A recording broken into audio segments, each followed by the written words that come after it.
بسم الله الرحمن الرحيم. اللهم صل على سيدنا ومولانا محمد وعلى آل سيدنا ومولانا محمد وأصحاب سيدنا ومولانا محمد أفضل صلواتك عدد معلوماتك وبارك وسلم. 17ویں فصل آپ صلی اللہ علیہ وسلم کے غزوات کے بیان میں، جس میں بعض دوسرے مشہور واقعات بھی بیان ہوں گے۔ آپ صلی اللہ علیہ وسلم کی مدینہ منورہ میں قیام کی مدت 10 سال 2 ماہ ہے۔ 10 سال اور 2 مہینے آپ نے مدینہ منورہ میں ہجرت کے بعد قیام فرمایا۔ اس کے بعد وصال ہوا۔ جب جہاد فرض ہوا تو آپ نے کافروں سے قتال شروع کیا اور لشکر بھیجنے لگے۔ جس جہاد میں آپ بنفس نفیس خود تشریف لے گئے، اس کو اہل سیر غزوہ کہتے ہیں، اور جو لشکر آپ نے بھیجا خود تشریف فرما نہیں ہوئے، اس کو سریہ کہتے ہیں۔ ہر غزوہ کا حال تو لکھنا مشکل ہے، اس لیے فرمایا کہ بعض کا حال مختصر لکھتے ہیں اور بعض دوسرے واقعات کا اس میں تذکرہ ہے۔ ہجرت کے پہلے سال میں جہاد فرض ہوا۔ سیدنا حمزہ جو کہ آپ کے چچا تھے اور رضاعی بھائی بھی تھے اور آپ کو بہت محبوب تھے، ان کو 30 مہاجرین کے ساتھ بھیجا کہ قریش کے قافلے سے جا کر لڑیں۔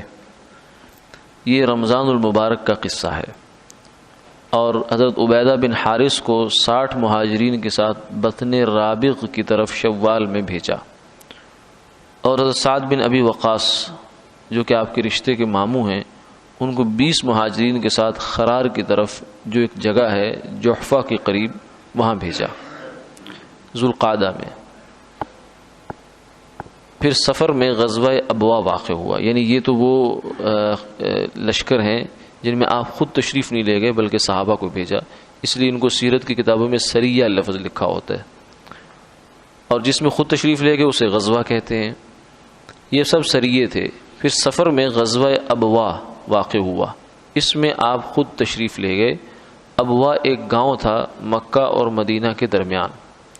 یہ وہی گاؤں ہے جہاں سرکار دو عالم صلی اللہ علیہ وسلم کی والدہ ماجدہ حضرت آمنہ، ان کا انتقال ہوا اور وہاں ان کی قبر بنی۔ یہ مکہ اور مدینہ کے درمیان ایک گاؤں ہے، اس کو غزوہ ودان بھی کہتے ہیں، اور اسی سال اذان کا آغاز ہوا۔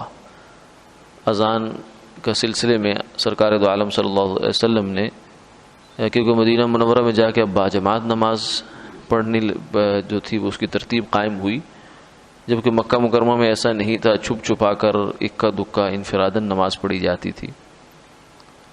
تو آپ نے فکر پیدا ہوئی کہ اب اس کے لیے مسلمانوں کو بلایا کیسے جائے، تو مختلف لوگوں نے مختلف تجاویز دی۔ کسی نے کہا کہ ناقوس بجا دیا جائے، جیسے گھنٹا ہوتا ہے عیسائیوں کے ہاں گرجوں میں، وہ بجتا ہے تو اس سے پتہ چلتا ہے ان کو عبادت کا وقت ہو گیا۔ کسی نے جو ہے کوئی اور تجویز دی، کسی نے کہا کپڑا لہرا دیا جائے، کسی نے کہا آگ جلا دی جائے۔ تو یہ سب تجاویز جو ہے ابھی چل رہی تھی کہ ابھی کسی نتیجے تک نہیں پہنچے۔ تو صحابہ چلے گئے گھروں کو۔ ایک صحابی تشریف لائے صبح اور آ کر عرض کیا، یا رسول اللہ، میں نے رات خواب میں یہ دیکھا ہے کہ ایسے ایک فرشتہ آیا ہے اور اس نے آ کر مجھے یہ کلمات سکھائے ہیں۔ میں بڑا پریشان تھا، میرے ہاتھ میں شاید ناقوس تھا، تو اس نے کہا کہ یہ کیا ہے؟ میں نے کہا اس لیے کہ ہم نے جو ہے نماز کے لیے لوگوں کو بلانا ہوتا ہے، تو اس کے لیے کوئی فکر کر رہے ہیں کہ کس چیز سے بلایا جائے۔ تو اس نے کہا اس کو چھوڑو، اس کو توڑو، میں تمہیں ایک طریقہ بتاتا ہوں۔ تو اس نے پھر مجھے یہ کلمات اذان سکھائے۔ اتنے میں سیدنا عمر رضی اللہ تعالیٰ عنہ جو ہے ان کو بھی یہی خواب آیا تھا، وہ بھی آپ کے حاضر خدمت ہو گئے۔ تو آپ صلی اللہ علیہ وسلم نے اس کو پسند فرمایا بالکل ٹھیک ہے، اور آپ نے پھر فرمایا کہ بلال جو کہ بلند آواز ہیں ان کو یہ کلمات سکھا دو۔ تو ان صحابی نے پھر ان کو وہی کلمات دہرا دیے۔ تو آپ نے فرمایا کہ اس کو پھر اذان کے طور پر طے کر دیا اور ہمیشہ کے لیے یہ بن گئی۔ تو بعض اوقات ایسا ہوتا ہے کہ بڑوں کی فکر سے اور ان کی صحبت کی برکت سے چھوٹوں کے دل میں کوئی بات آ جاتی ہے، تو اصل میں وہ بڑوں کا ہی فیض ہوتا ہے، اس کا یہ مطلب نہیں ہے کہ وہ جناب حضور کو تو خواب نہیں آیا یا عمر کو خواب آیا تو حضور کو نہیں آیا، تو اس کا یہ مطلب نہیں، وہ اصل میں حضور ہی کا فیض ہے، جو آپ ہی کی رحمت ہے جو ادھر متوجہ ہو گئی۔ اگر کسی شاگرد، کسی مرید، کسی چھوٹے کے دل میں کوئی بات آتی ہے جو بڑے کے دل میں نہیں آ رہی، تو اس کا یہ مطلب نہیں کہ اس بات کی وجہ سے وہ بڑا ہو گیا، بلکہ وہ اسی کے مرہون منت ہے، اسی کی وجہ سے، اسی کی بدولت اس کو یہ نعمت نصیب ہوئی ہے۔ تو اب یہ محض خواب آنے سے ان کا رتبہ صحابی کا جو ہے بڑا نہیں ہوتا، بلکہ یہ حضور ہی کا فیض ہے۔ سیدنا عمر رضی اللہ تعالیٰ عنہ فرماتے ہیں وافقت ربی، کہ کتنے احکامات ایسے ہیں کہ جن میں میرے دل میں ایک بات آئی تو میں نے حضور کی خدمت میں عرض بھی کیا یا رسول اللہ میرا دل ایسا چاہ رہا ہے، تو آپ نے اس پر سکوت فرمایا۔ ادھر سے اللہ تعالیٰ کی جانب سے وحی آ گئی کہ عمر جو فرما رہے ہیں وہ ٹھیک ہے۔ تو یہ سیدنا عمر رضی اللہ تعالیٰ عنہ جو ان کے دل پر جو بات آ رہی ہے وہ بھی جناب رسول اللہ صلی اللہ علیہ وسلم ہی کا صدقہ اور آپ ہی کی رحمت اور اس کا ایک عکس اور پرتاؤ ہے، یہ اس سے ان کی فضیلت لازم نہیں آتی۔ اسی سال سیدہ عائشہ رضی اللہ تعالیٰ عنہ کی رخصتی بھی ہوئی، اور اسی سال یعنی ہجرت کے پہلے سال ہی میں مہاجرین اور انصار کے درمیان بھائی چارے کا آپ نے معاہدہ فرمایا، کیونکہ مہاجرین جب ادھر مکہ مکرمہ سے گئے تھے تو سب کچھ چھوڑ چھاڑ کے گئے، للفقراء المہاجرین الذین اخرجوا من دیارہم واموالہم، مال بھی چھوڑنے پڑے، گھر تو چھوٹے ہی چھوٹے، وطن تو چھوٹے ہی چھوٹا، ہجرت کوئی آسان کام نہیں ہے، اس لیے فرمایا الہجرۃ تہدم ما کان قبلہا، ہجرت میں یہ فضیلت ہے اور اتنی اس میں طاقت ہے کہ ہجرت سے پہلے جتنے بھی گناہ انسان کے ذمے ہوتے ہیں سارے مٹا کر رکھ دیتی ہے۔ کیوں؟ اس لیے کہ بہت بڑی قربانی ہوتی ہے۔ آدمی نے جس جگہ پر ہوش کی آنکھ کھولی ہوتی ہے، اس کی وہ جنم گاہ ہوتی ہے، وہاں وہ پیدا ہوتا ہے، وطن کے ساتھ اس کو ایک پیار ہوتا ہے، جگہ کے ساتھ اس کو زمین کے ساتھ ایک پیار ہوتا ہے، وہ سب چھوڑتا ہے، قربان کرتا ہے۔ مال اگر وہ لے جا پائے تو لے جا پائے، ورنہ مال بھی چھوڑ کے آتا ہے۔ جیسے ہمارے ہاں جب 1947 میں تقسیم کے وقت میں، بر صغیر کی تقسیم کے وقت میں ہجرت ہوئی ہے، تو عجیب و غریب کہانیاں ہیں لوگوں کی، بیچاروں کی بہت دکھ بھری اور داستانیں ہیں کہ صرف کلمے کے نام پر، لا الہ الا اللہ محمد الرسول اللہ کے نام پر لوگوں نے گھر چھوڑے، بار چھوڑے، اور سارا کچھ قربان کر کے یہاں آئے گئے کہ یہاں ہمیں کلمے کی بہاریں نصیب ہوں گی۔ تو ہجرت معمولی چیز نہیں، کیونکہ بہت بڑی قربانی ہے۔ تو مہاجرین مکہ وہ چونکہ وہاں چھوڑ کر آئے تھے، تو اب یہاں انصار جو تھے وہ مقامی لوگ تھے۔ انصار کو انصار اس لیے کہتے ہیں کہ انصار جمع ہے ناصر کی، ناصر کا مطلب ہے مدد کرنے والا، تو انصار کا مطلب ہے مدد کرنے والے۔ انصاری صحابی کا لفظ بولا جاتا ہے، مطلب یہ ہے کہ یہ صحابی مدینہ منورہ کے باشندوں میں سے ہیں، وہاں کے رہنے والوں میں سے ہیں، یہ مہاجر صحابی نہیں ہیں، وہ مکہ مکرمہ کے تھے۔ تو ان کے درمیان حضور نے بھائی چارے کا عقد قائم کر دیا، کیونکہ انسان جو ہے وہ اکیلا نہیں رہ سکتا، اس سے جہاں بھی رہے اسے کچھ اس کی جسمانی ضروریات ہوتی ہیں، کچھ اس کی معاشرتی ضروریات ہوتی ہیں۔ یہ جو خاندان بناتے ہیں اللہ تعالیٰ، یہ انسان کی بہت بڑی اس کے آس پاس ایک دیوار ہوتی ہے، ایک باڑ ہوتی ہے، جس سے بہت سی چیزوں سے اس کو تحفظ ہو جاتا ہے۔ تو خاندان فرد کی ضروریات بھی اٹھاتا ہے، کسی کے ساتھ کوئی اپاہج ہو جائے، کوئی حادثہ ہو جائے، تو خاندان کی ذمہ داری ہوتی ہے کہ وہ اس کو اٹھائے اور اس کو لے کر اپنے ساتھ چلے۔ یہ جب خاندان کا ادارہ ناکام ہوتا ہے تو پھر یہ بن پڑتی ہے اور آتی ہے بات ریاست پر۔ ریاست پھر جو ہے وہ کہیں یتیم خانہ بناتی ہے، کہیں جو ہے وہ اولڈ ہوم بناتی ہے، کہیں کچھ بناتی ہے، کہیں کچھ بناتی ہے۔ اگر خاندان مضبوط ہو تو یہ ادارے بنانے کی ضرورت نہیں پیش آتی۔ یتیم خانے نہیں ہوتے جہاں خاندان مضبوط ہو، وہاں یتیم اسی فیملی کے اندر ہی، برادری ہی اس کی کفالت کرتی ہے، اور وہ یتیم خانے سے کہیں اچھا ہوتا ہے، کیونکہ اس کی جو تربیت وہاں ہو سکتی ہے رشتہ داروں میں رہ کر، قریب کے لوگوں میں رہ کر، وہ تربیت کسی ادارے میں رہ کر نہیں ہو سکتی۔ وہاں تو کوئی اتفاق سے ہی انسان اچھا ہو جائے تو ہو جائے، ورنہ وہ بعض اوقات جرائم پیشہ آدمی بن جاتا۔ تو یہ اصل یہ نہیں ہے، یہ ادارے ہوں، یہ فلاحی ریاست کے جو ادارے ہوتے ہیں، یہ اصل نہیں ہے، یہ تو مجبوری اور مصیبت کی بات ہے۔ اصل یہ ہے کہ فرد کی ضروریات اس کا خاندان اٹھائے۔ وَالَّذِي خَلَقَ مِنَ الْمَاءِ بَشَرًا فَجَعَلَهُ نَسَبًا وَصِهْرًا، اللہ نے انسان کو پیدا کیا ہے پانی سے اور پھر اس کا نسب بنایا، اس کا ددہالی خاندان، اپنا جو خاندان ہے وہ بنایا، اور اس کو ایک سسرال کی صورت میں ایک نیا بالکل دوسری برادری اور پورا دوسرا خاندان دے دیا کہ وہ بھی اس کے غم میں، دکھ میں، درد میں برابر کا شریک ہو جاتا ہے۔ تو یہ انسان ہی انسان کا دکھ اٹھاتا ہے، اور وہ بھی رشتہ داری اور خون۔ اسی لیے صلہ رحمی کے بہت زیادہ فضائل بیان کیے، اتنے فضائل، اتنی تاکید، اتنا اس پر زور دیا گیا ہے، حتیٰ کہ حدیث پاک میں آتا ہے کہ جب اللہ تعالیٰ نے رشتہ داری کو پیدا کیا، رشتہ داری ایک حقیقت ہے، جب اس کو پیدا کیا تو اس نے پوچھا اللہ تعالیٰ سے کہ میرے لیے کیا ہے، یعنی میرا سٹیٹس کیا ہوگا، میرا کیا درجہ ہے آپ کی نظر میں؟ تو فرمایا کہ معلقۃ بالعرش، اس نے عرش سے چمٹ گئی، لپٹ گئی کہ میرے بارے میں کیا حکم ہے۔ فرمایا کہ تو اس پر راضی نہیں ہے، من وصلک وصلتہ ومن قطعک قطعتہ، جو تجھے جوڑے گا میں اس کو جوڑ دوں گا، جو تیرا ہو گیا وہ میرا ہو گیا، جس نے تجھے پا لیا، رشتہ داری کو جس نے نبھا لیا وہ میرے ساتھ بھی جڑ گیا، اور جس نے رشتہ داری کو قطع کر دیا وہ میرے سے کٹ گیا، چاہے وہ جتنی مرضی نمازیں پڑھے، چاہے جتنی مرضی دائیں بائیں صدقے کرتا رہے، ادھر ادھر تو اس کے بڑے ڈونیشنیں کر رہا ہے، وہ کر رہا ہے، لیکن اس کی بہن، بھائی یا کوئی اور قریبی رشتہ دار بیچارہ وہ روٹی سے محتاج ہوا پڑا ہے، اور میں کہ اس کے کوئی عبادتیں قبول نہیں ہے۔ ایک آدمی بہت نیک بھی ہے لیکن اس کا پڑوسی اگر بھوکا ہے تو اس کو کہہ دیا جائے کہ یہ قبول نہیں ہے، تو پڑوس کا اتنا حق ہے تو رشتہ دار تو اور دوہرا حق رکھتا ہے۔ تو اس لیے بہت تاکید شریعت نے کی کہ کیونکہ انسان خاندان کے اندر بہت محفوظ رہتا ہے۔ تو یہاں ضرورت پڑی تھی کہ مہاجر جب آئے وہاں سے، اب کوئی بیچارہ اکیلا ایک خاندان سے مسلمان ہو کے آیا ہے، اس کے بہن بھائی اور رشتہ دار تو سارے پیچھے رہ گئے، یہاں تو مدینہ منورہ ایک فرد ہی رہ گیا، تو اس کا کچھ ضرورتیں ہوتی ہیں، انسان کا بیمار ہو جاتا ہے، اس کی معاشی ضرورتیں ہوتی ہیں، جسمانی ضرورتیں ہوتی ہیں، تو وہ پھر جب تک اس کا کوئی برادری نہ ہو، خاندان نہ ہو، تو وہ اس کو نہیں اٹھا سکتا۔ تو یہاں اس لیے ضرورت محسوس ہوئی عقد اخوت، بھائی چارے کا ایک عقد قائم کیا جائے۔ یعنی ہم اس عقد کو سیرت کی کتابوں میں اور اپنے نصابی کتابوں میں صرف اس نظر سے دیکھتے ہیں کہ یہ انصار کی بڑی قربانی تھی کہ انہوں نے یہ کام کیا، اس میں کوئی شک نہیں ہے، لیکن اصل سوال یہ ہے کہ اس کی ضرورت کیا تھی۔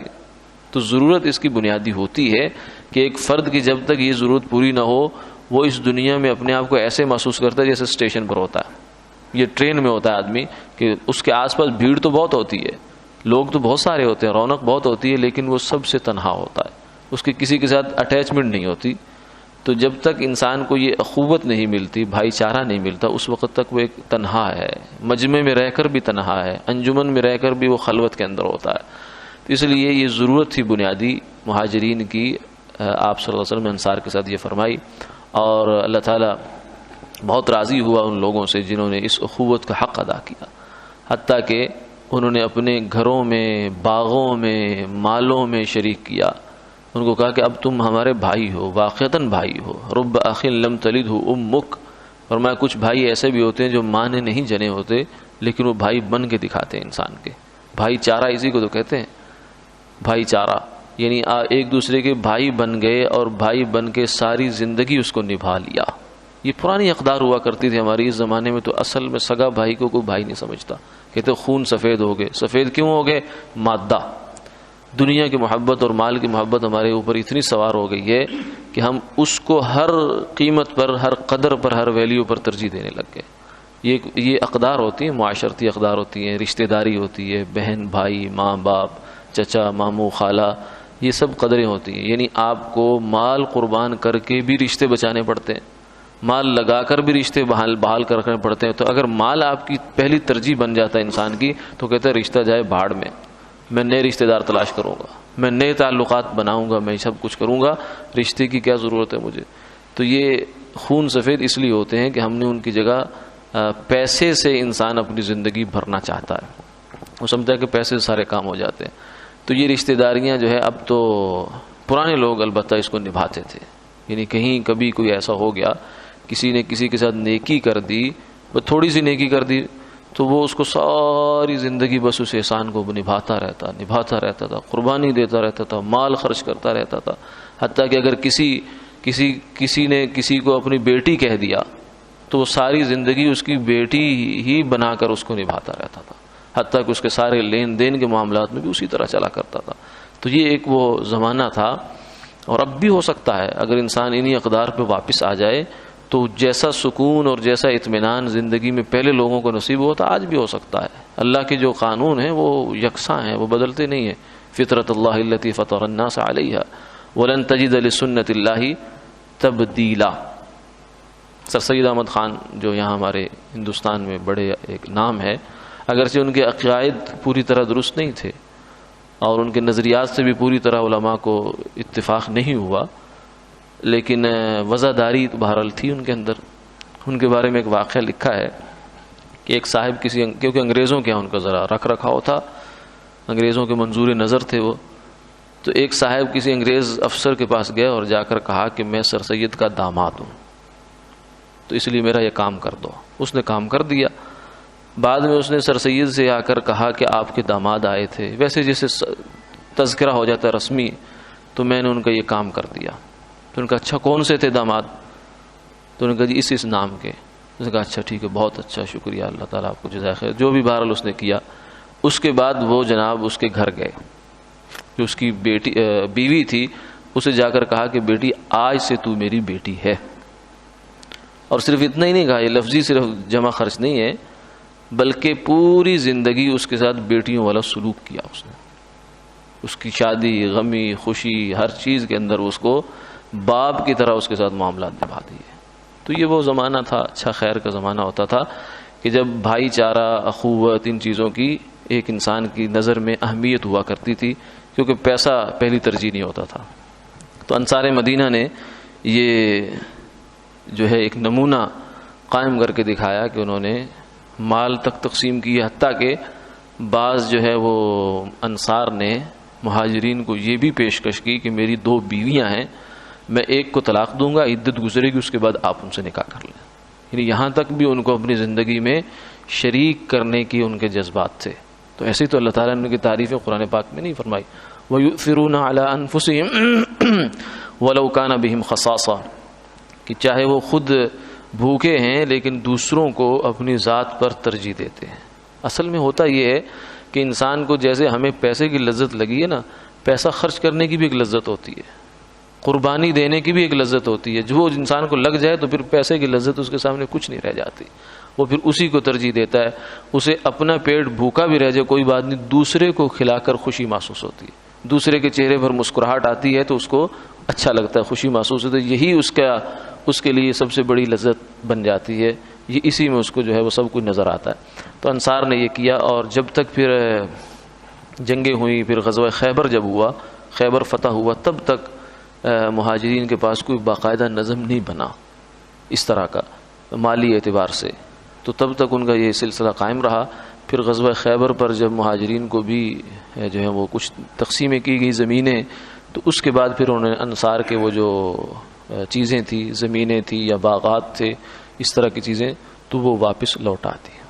وآخر دعوانا الحمدللہ رب العالمین۔